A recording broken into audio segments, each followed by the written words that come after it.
Привет всем! Вы на канале у Татьяны Инфо. Дорогие зрители и подписчики моего канала, в сегодняшнем видео я вам расскажу, как с помощью домашних средств избавиться от кашля. Заболели вы и наверняка появился кашель.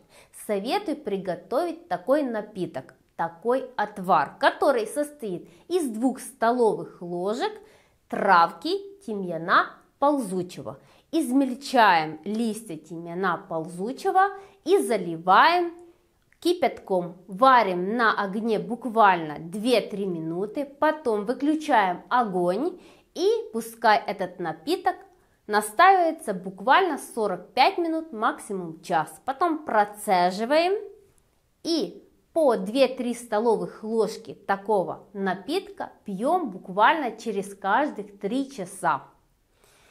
Этот напиток действует как отхаркивающее средство и помогает на все 100. Попробуйте, это так легко. Кстати, тимьян можно купить в аптеке. Понравился мой рецепт? Жмите лайк, делитесь с друзьями, пишите комментарии. И до новых видео, и до новых встреч. Пока-пока!